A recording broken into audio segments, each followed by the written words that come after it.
Good afternoon. This is Keith Brown in Moultrie, Georgia, with some cash commodity commentary for Tuesday. It's about 3:30 Eastern Time. Cotton market zoomed out the roof today. We went above 75 cents, pretty much unexpected, I would say. We've been talking about in our cotton area that the market could certainly get up to 73 cents, but this was better than we thought.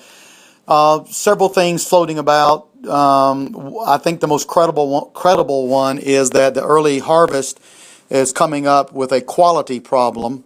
In that the early pickings out of Southeast in particular are showing high micronair. And so the merchant community, the major merchants, I think, are buying the market to try to goose it up to make sure they get the right kind of cotton deliverable against their contracts. I think I read a thing the other day on Friday that said that about 47%, only 47% of the cotton so far is actually tenderable against the New York futures. So that's causing the market to sort of spice up here a little bit. A little disappointing, though, it did not close above 75 cents. We'll just have to see. Corn and beans and wheat. I think the corn and beans are hunting for their harvest lows. Of course, the corn number quite friendly last week. We rallied on that and peeled back some. We did finish about a penny higher today in the market. The cash basis is tightening a little bit. And I think in the grander scheme, we'll see corn improve.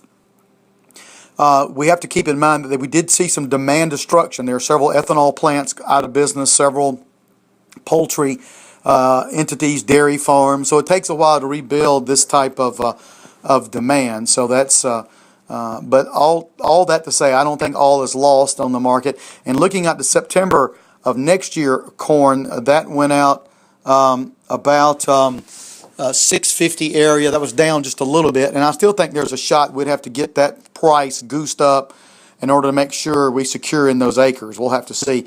Beans, of course, are searching for some type of low in here.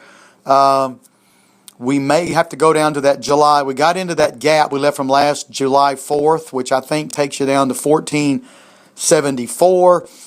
We got down to 80 something, so we may try to get down in that area this week and fulfill that. There's also some weekly bearish divergence we need to work off.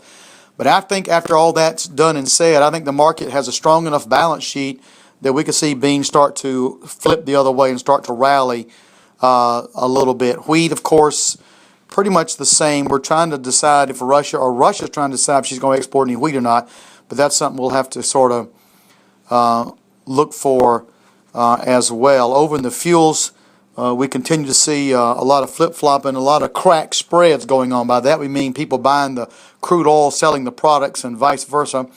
Today, crude oil's up a little bit. The sanctions that we're placing on Iran are allegedly working pretty well, and so there's some tightness there. If that were ever to be relieved, you see more oil hit the global market, and oil probably would actually go down. But that's down the road. If you have any questions or comments, give us a call at 1-800-910-1910. Thanks for listening.